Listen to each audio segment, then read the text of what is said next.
സാമ്പത്തികമായി മുട്ടുകുത്തിക്കാൻ അമേരിക്കയുടെ നീക്കം. യുദ്ധഭൂമിയിൽ മിസൈലുകൾക്ക് പിന്നാലെ തന്നെ സാമ്പത്തിക പോർമുഖത്തേക്ക്. ഖമേനി കുടുംബത്തിന്റെ ധനസഹായ ശൃംഖലയെ ലക്ഷ്യമിട്ടുകൊണ്ട് അമേരിക്കയുടെ പുതിയ ഉപരോധം. ഹോം അപ്ലയൻസസും കിച്ചൺ അപ്ലയൻസസും ഒക്കെ വാങ്ങുമ്പോൾ ചെറിയ തവണകളായി തിരിച്ചടയ്ക്കാനുള്ള EMI സ്കീമുകൾ മൈജി ഫ്യൂച്ചറിലുണ്ടല്ലോ.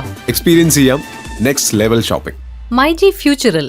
പശ്ചിമേഷ്യയിൽ വീണ്ടും സംഘർഷത്തിന്റെ നിഴൽ ഇവിടെ കനക്കുകയാണ്. യുദ്ധഭീഷണിയും നയതന്ത്ര പോരാട്ടവും തുടരുന്നതിനിടയിലാണിപ്പോൾ ഇറാനെതിരെ പുതിയ സാമ്പത്തിക ഉപരോധവുമായി തന്നെ അമേരിക്ക രംഗത്തെത്തിയിരിക്കുന്നത്. ഇറാന്റെ പരമോന്നത നേതാവ് മുജ്തബ ഖൊമേനിയുടെ സാമ്പത്തിക ശൃംഖലയുമായി ബന്ധമുള്ള വ്യക്തികളെയും സ്ഥാപനങ്ങളെയും ലക്ഷ്യമിട്ടുകൊണ്ടാണ് അമേരിക്കയുടെ പുതിയ നടപടി. US ട്രഷറി ഡിപ്പാർട്ട്മെന്റ് പുറത്തുവിട്ട പുതിയ ഉത്തരവ് പ്രകാരം മുജ്തബ ഖൊമേനിയുടെ പ്രധാന സാമ്പത്തിക സ്രോതസ്സായി കണക്കാക്കപ്പെടുന്ന വ്യവസായിയായ അലി അൻസാരിയെയും അദ്ദേഹവുമായി ബന്ധമുള്ള മറ്റു 13 വ്യക്തികളെയും ആ ഒരു സ്ഥാപനങ്ങളെയും തന്നെ അമേരിക്കൻ സാമ്പത്തിക സംവിധാനത്തിൽ നിന്ന് ഒറ്റപ്പെടുത്തുകയാണ് ലക്ഷ്യം. ബാങ്ക് ഇടപാടുകൾ, അന്താരാഷ്ട്ര നിക്ഷേപങ്ങൾ, സാമ്പത്തിക ഇടപെടലുകൾ എന്നിവയിൽ കടുത്ത നിയന്ത്രണങ്ങൾ ഏർപ്പെടുത്തു എന്നതാണ് പുതിയ ഉപരോധത്തിന്റെ പ്രധാന ഭാഗമായി തന്നെ പറയുന്നത്. ഇറാന്റെ അവിടെ ഭരണ നേതൃത്വത്തിന്റെ സാമ്പത്തിക അടിത്തറ തകർക്കുക എന്നതാണ് അമേരിക്കയുടെ തന്ത്രം എന്നതാണ് നിരീക്ഷകരുടെ വിലയിരുത്തൽ. ആണവ പദ്ധതി മേഖലയിൽ ഇറാന്റെ സ്വാധീനം വർദ്ധിപ്പിക്കുന്ന നടപടികൾ, പശ്ചിമേഷ്യയിലെ വിവിധ സായുധ ഗ്രൂപ്പുകൾക്ക് ലഭിക്കുന്ന പിന്തുണ എന്നിവയെ ചൊല്ലിക്കൊണ്ട് ഇരു രാജ്യങ്ങളും തമ്മിലുള്ള ബന്ധം ഇതിനോടകം തന്നെ വഷളായ സാഹചര്യത്തിലാണ് പുതിയ ഉപരോധം പ്രഖ്യാപിച്ചിരിക്കുന്നത്. കഴിഞ്ഞ മാസങ്ങളിൽ ഇറാനും അമേരിക്കയും തമ്മിൽ നിലനിന്നിരുന്ന സംഘർഷം നേരിയ ശമനത്തിലേക്ക് നീങ്ങുന്നുവെന്ന വിലയിരുത്തലുകൾക്കിടയിലാണിപ്പോൾ ഇത്തരത്തിൽ പുതിയൊരു തീരുമാനം പുറത്തു വന്നിരിക്കുന്നത്.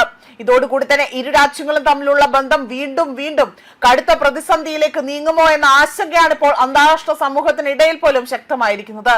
അതേസമയം അമേരിക്കയുടെ ഉപരോധങ്ങൾ ഇറാന്റെ ആഭ്യന്തര സാമ്പത്തിക മേഖലയെയും വിദേശ നിക്ഷേപങ്ങളെയും പ്രതികൂലമായി തന്നെ ബാധിക്കുമെന്നതാണ് സാമ്പത്തിക വിദഗ്ധർ നൽകുന്ന മുന്നറിയിപ്പ്.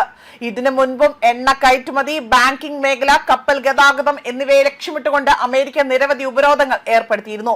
ഇതിനിടെ തന്നെ അമേരിക്കയുടെ പുതിയ നടപടിയെക്കുറിച്ച് ഇറാന്റെ ഔദ്യോഗിക പ്രതികരണം ഇതുവരെയും പുറത്തു വന്നിട്ടില്ല. എന്നാൽ രാജ്യത്തിന്റെ പരമാധികാരത്തിനെതിരായ ഏതൊരു സാമ്പത്തിക സമ്മർദ്ദത്തിനും ശക്തമായ മറുപടി നൽകുമെന്ന നിലപാടാണ് ടെഹ്റാൻ ഇതുവരെ സ്വീകരിച്ചിട്ടുള്ളത്. പശ്ചിമേഷ്യയിലെ സുരക്ഷാ സാഹചര്യം അതീവ സങ്കീർണമായി തന്നെ തുടരുന്നതിനിടയിലാണ് അമേരിക്കയുടെ പുതിയ സാമ്പത്തിക നീക്കം ഈ ഒരു മേഖലയിൽ കൂടുതൽ അനിശ്ചിതത്വങ്ങൾ സൃഷ്ടിക്കുന്നതായി തന്നെ ഇവിടെ വ്യക്തമാക്കിയിരിക്കുന്നത്.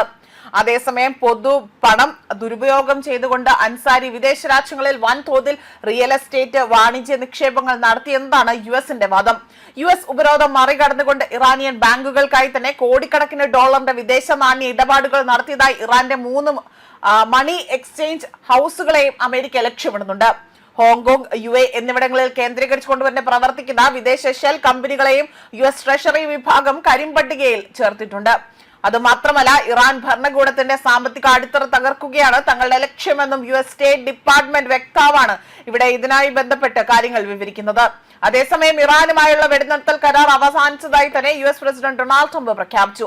എങ്കിലും ഇറാനുമായി തന്നെ ചർച്ചകൾ തുടരാൻ തയ്യാറാണ് എന്നും ട്രംപ് അറിയിച്ചിട്ടുണ്ട്. ഇക്കഴിഞ്ഞ ദിവസത്തെ സംഘർഷ സാഹചര്യത്തിന് അയവ് വന്നെങ്കിൽ പോലും അടുത്ത കാലത്ത് ഇരു രാജ്യങ്ങളും ഒരു സമാധാന കരാറിൽ എത്താൻ സാധ്യതയില്ല എങ്കിൽ അത് വലിയ രീതിയിൽ പുതിയ സംഭവ വികാസങ്ങൾ നടക്കുമെന്ന സൂചന കൂടിയാണ് ഇവിടെ ട്രംപ് നൽകിയിരിക്കുന്നത്.